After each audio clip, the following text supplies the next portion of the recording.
Welcome to the Deep Dive. Glad to be here. Today, we're digging into quite a mix of sources. We're looking at something unfolding right now in Texas. Yeah, it connects a few things you might not expect. Cattle pastures, industrial waste.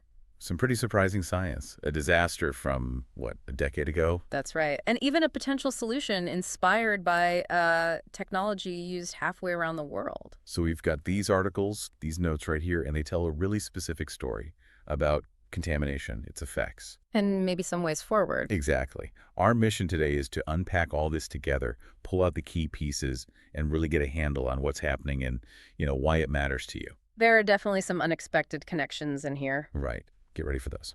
Okay, let's dive right in. The sources start us off with a very human story. A family farm in Johnson County, Texas. Tony and Karen Coleman. Longtime cattle farmers, family land, the whole thing. It's a traditional operation. But something went wrong, starting around 2023, according to these notes. Yeah, things got bad. Really bad. The sources detail finding dead fish in their stock ponds first. Oh, wow. Then it got worse. Calves being born, well, deformed or stillborn. Oh, that's awful. And the adult cows. They started getting sick, too. Things like excessive drooling, stumbling around. Clearly something was seriously wrong. Just devastating for farmers. So they looked for answers. Did they test the land, the water? They did, and the tests came back showing high concentrations of PFAS chemicals. PFAS. Okay, so those forever chemicals we hear so much Not about. exactly, though. Where did they come from? How did they end up on the Coleman's farm? Well, the sources trace it back to biosolids. Biosolids. Remind us. It's a fertilizer, basically. Yeah. Made from treated sewage sludge. It was applied, legally, mind you, on a property right next door to theirs. Legally applied next door. Yeah, but then heavy rains came, washed runoff from that property straight onto the Coleman's land, carrying those PFAS chemicals with it. So completely legal activity contaminates the neighbors. That's tough. And the sources really make a point of connecting this to Texas law more broadly. How so? Well, first, Texas allows using these biosolids, but also, the sources mentioned, Texas allows reusing frackwater, wastewater from oil and gas drilling. Yeah. Allows it to be used in agriculture without requiring tests for things like PFAS or heavy metals or other stuff that sticks around for a long time. No required testing for those specific contaminants in frackwater used on farms. Yeah. That feels relevant here. It seems significant, yeah, given what happened to the Colemans. So what were the consequences for them directly Right. after finding the PFAS? Well, immediately they stopped selling their cattle, their hay. They didn't want to spread the contamination, obviously. Of course. But that meant their livelihood, gone. Their land, the basis of everything, became, well, financially worthless. Unbelievable. They've had to find other jobs just to get by. And now they're caught up in legal challenges over it all. It just turned their whole world upside down. Okay, Yeah. let's zoom out from their specific, really difficult situation and talk more about why these PFAS chemicals are such a problem. What do the sources tell us? Right. So PFAS and polyfluoroalkyl substances. That's the full name. But everyone calls them forever chemicals. Why? Because they basically are. They're incredibly persistent. They just don't break down easily, not in soil, not in water. They can stay there for decades, maybe longer. And they're not just in biosolids, right? Where else do our sources say they come from? Oh, they're in a lot of things. Firefighting foam is a big one. Non-stick coatings, like on pans. That's lawn, yeah. And also used in some oil and gas operations, too. Okay, so pretty widespread, industrially, commercially. What about health risks? Did sources cover that? They do. They mention studies linking PFAS exposure to potential problems like thyroid disease, issues with the immune system, developmental problems in children, even some cancers. There sounds like a but coming. Well, the sources are careful to note that the full health impact is still being studied. There's still a lot that's not fully understood.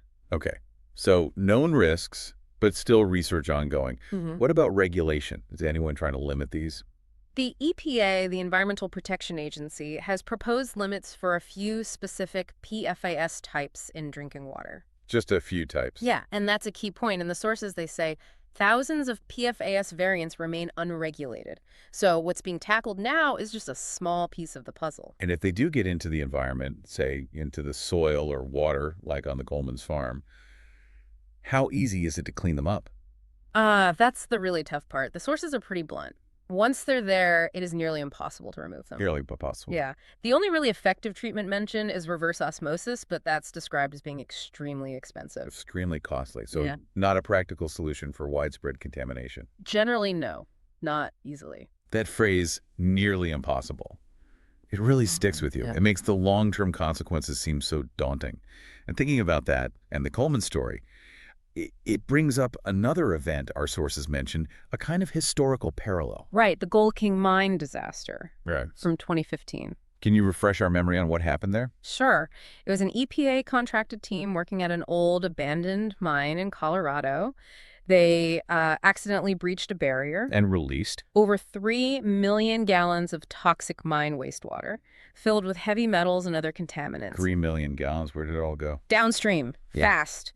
Created this huge visible orange plume in the Animas River, then into the San Juan River. Affecting multiple areas. Oh, yeah. It flowed through Colorado, New Mexico, Utah, and significantly impacted the Navajo Nation lands downstream. And the response at the time? Were there criticisms mentioned in our sources? Yes. A major one was that the EPA was slow to warn people downstream about the contamination and the potential risks. So communities didn't get timely warnings. What was the impact on them? It contaminated water sources they relied on for drinking, for irrigating crops.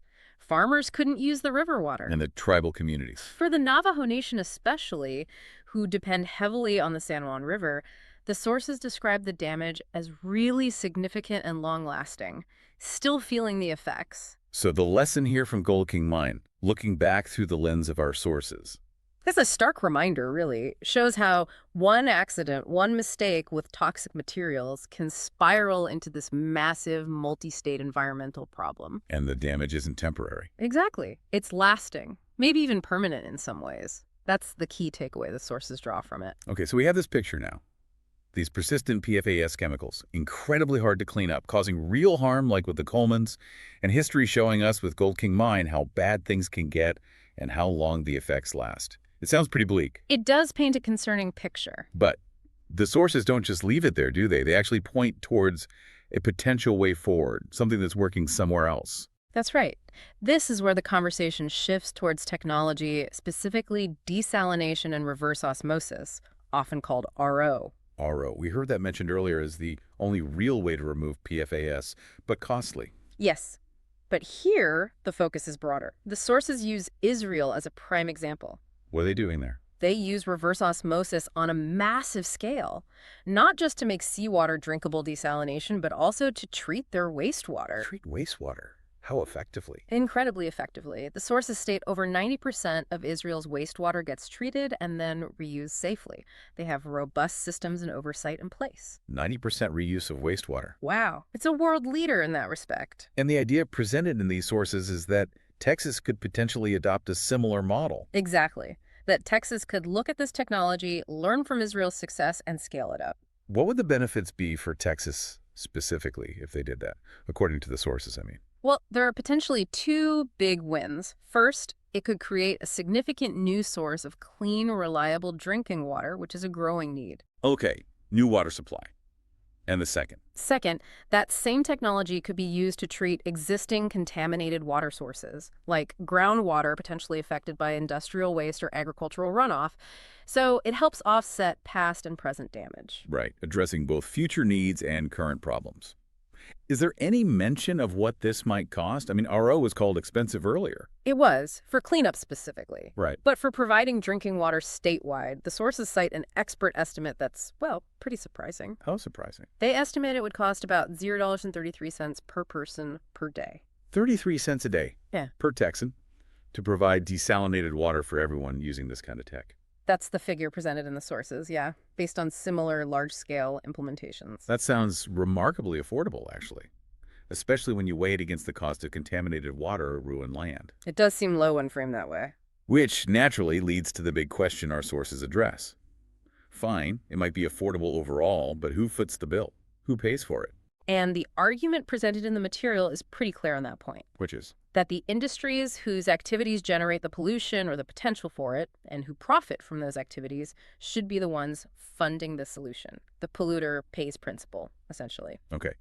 And in the Texas context, which industry do the sources focus on? Primarily the oil and gas industry. Makes sense given its scale in Texas. Right. The sources give the context Texas produces over 5 million barrels of oil every day. It's huge. So what's the specific funding idea proposed in the sources? How would it work? They propose a dedicated cleanup surcharge, specifically $1.98 per barrel of oil produced in Texas. Okay, $1.98 per barrel. How does that compare to the actual price of oil? Is that a big chunk? According to the sources, no. They calculate it as less than 3% of the current market value of a barrel of oil. Less than 3%. And what could that relatively small surcharge achieve? What could it fund? This is where the numbers get really interesting. The sources argue that this $1.98 per barrel could fully fund desalination, that clean drinking water solution for every single resident of Texas. Fully fund it. With just that surcharge. Yes. And not just fund it, but generate a substantial surplus beyond that. A surplus. What would that extra money be used for, according to the sources? It could cover basically everything else needed for a comprehensive approach, building and running the reverse osmosis plants, obviously. Right. But also, crucially, safely treating and isolating frackwater waste so it doesn't become the next contamination problem down the line. Dealing with the source issue there. Exactly. Plus, funding robust monitoring programs, checking soil, checking water regularly to catch contamination early. Proactive monitoring. And finally, implementing measures to prevent what happened to the Colemans to stop valuable farmland from being permanently lost to contamination. Protecting agricultural resources. So let me get this straight. The sources suggest that less than 3% surcharge on oil could pay for clean water for everyone, plus safe waste disposal, plus monitoring, plus farmland protection. That's the case laid out in the material we reviewed, yes. It presents it as a comprehensive funding solution derived from a small fraction of industry profits. That's quite a striking proposal. Sure. Okay, let's try to bring all these threads together now.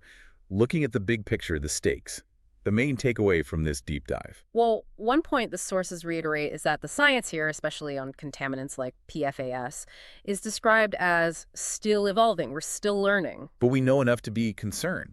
And the lesson from history, like Gold King Mine and from current events, like the Coleman's farm, what's the hard lesson there? It seems to be that waiting until after contamination happens is basically too late. Too late because... Because once these persistent chemicals get into the soil, into the groundwater aquifers, the sources call the damage essentially irreversible. Essentially irreversible. That really changes the game, doesn't it?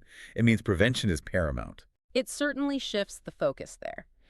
And the sources frame this as a choice for a place like Texas. A choice between what? Between sort of gambling with farmland, food safety, water supplies by continuing practices with known or suspected long-term risks. Or choosing to lead with responsibility, as the sources put it, implementing proactive solutions. And that responsibility comes back to the solution proposed, the RO and the funding. Absolutely. The core argument seems to be a small slice of the profits from major industries could fund the modern water systems, the cleanup, the prevention needed to protect people and the environment for the long haul, to avoid that irreversible damage. And bringing it back one last time to Tony and Karen Coleman, their story isn't just a sad anecdote. No, the sources use it as a potent example, a cautionary tale. They lost everything, their ranch, their way of life, because of contamination they had no control over. And the underlying message is that Texas, or anywhere really, doesn't have to let that kind of irreversible loss keep happening. There are potentially affordable, technically feasible ways to prevent it. This has certainly been a deep dive.